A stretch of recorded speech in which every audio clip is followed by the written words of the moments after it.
अब हम बात करते हैं गोल्जी बॉडीज जिन 3 ऑर्गेनेलिस को सिंथेसाइज करता है, उनमें से जो सबसे ज़्यादा इंपॉर्टेंट ऑर्गेनेली है that is the lysosomes. Lysosomes are the recycler of the cell, यानी सेल के अंदर कोई भी चीज़ को रिसाइकल करना हो, किसी भी चीज़ को ब्रेक डाउन करना हो, किसी भी चीज़ को डाइजेस्ट करना हो, तो उसके लिए लाइसोसोम्स वेसिकल्स जो होते हैं वो इंपॉर्टेंट होते हैं। Lysosomes are the single membrane bounded sacs होते हैं और ये जो होते हैं ये हाईली एसिडिक डाइजेस्टिव एंजाइम्स जो हैं ये रिलीज करते हैं। There are more than 40 different types of digestive enzymes जो कि लाइसोसोम्स में प्रेजेंट होते हैं। दैट्स वाई ये इतना एसिडिक होता है कि इसको प्रोटेक्ट किया जाता है from rest of this cell. अगर हम इसके मोड ऑफ एक्शन की बात करें तो जैसे ही कोई भी चीज एंटर होगी सेल के अंदर, सेल उसके अराउंड एक वेसिकल क्रिएट कर लेगा। इस लाइसोसोम को हम प्राइमरी लाइसोसोम कहते हैं। प्राइमरी लाइसोसोम बेसिकली आपका ये न्यूली फिनिश्ड लाइसोसोम होता है फ्रॉम द गोल्जी बॉडी। ये इसके साथ फ्यूज होगा और फ्यूज होने के बाद इस स्ट्रक्चर को हम सेकेंडरी लाइसोसोम कहेंगे।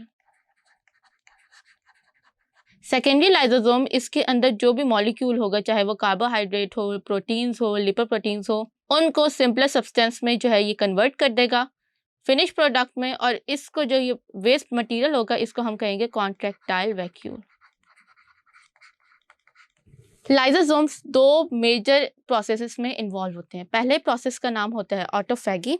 ऑटोफैगी मीन्स कि खुद अपने आप को सेल्फ ईट करना।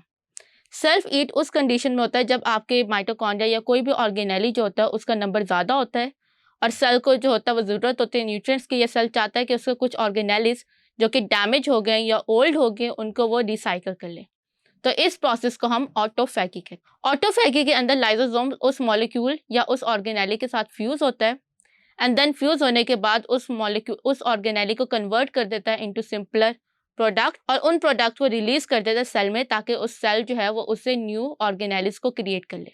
And then second important process जो कि लाइसोसोम परफॉर्म करता है इसको हम कहते हैं autolysis. Autolysis is the programmed cell death, यानी जब सेल को सिग्नल रिसीव होते हैं कि सेल जो है वो उसकी डेथ का टाइम करीब आ गया, ये लाइसोसोम्स जो होते हैं ये अपॉन द सिग्नल ब्रस्ट करते हैं और जैसे ये ब्रस्ट करेंगे हाइड्रोलाइटिक एंजाइम पूरे सेल में जो है वो डिस्ट्रीब्यूट हो जाएंगे और सेल को जो है वो ईट करना स्टार्ट कर देंगे एंड देन सेल डिसइंटीग्रेट हो जाएगा। दैट्स वाई इसको हम सुसाइडल बैग्स भी कहते हैं, यानी ऐसे वेसिकल्स जो कि अपॉन ब्रस्टिंग सेल को डेथ कॉज करवा देते हैं।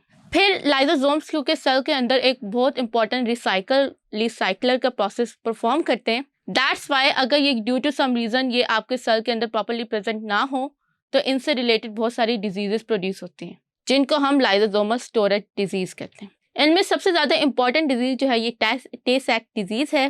टे-सैक डिजीज इस तरह होती है कि आपके ब्रेन या नर्वस सिस्टम के अंदर लाइसोसोम्स जो होते हैं उनके अंदर मिसिंग होते हैं लिपोप्रोटीन के डाइजेशन वाले एंजाइम्स, जिसकी वजह से न्यूरॉन्स या ब्रेन के अंदर जो है फैटी एसिड्स या फैट्स एक्यूमुलेशन स्टार्ट हो जाती है और आपके मोटर स्किल्स, विजन या मूवमेंट का प्रोसेस जो होता है वो हाईली इसकी वजह से इफेक्ट होता है और जो पर्सन होता है वो प्रॉपर्ली मूव नहीं कर सकता, प्रॉपर्ली काम नहीं कर सकता। सो दैट्स वाई इसको हम लोग टे-सैक डिजीज कहते हैं। ये मोस्टली हेरिडिटी डिजीज होता है और इस तरह के तकरीबन हमारे पास मोर देन 20 डिजीजेज हैं जो कि लाइसोसोमल स्टोरेज डिजीजेस की वजह से क्रिएट होते हैं।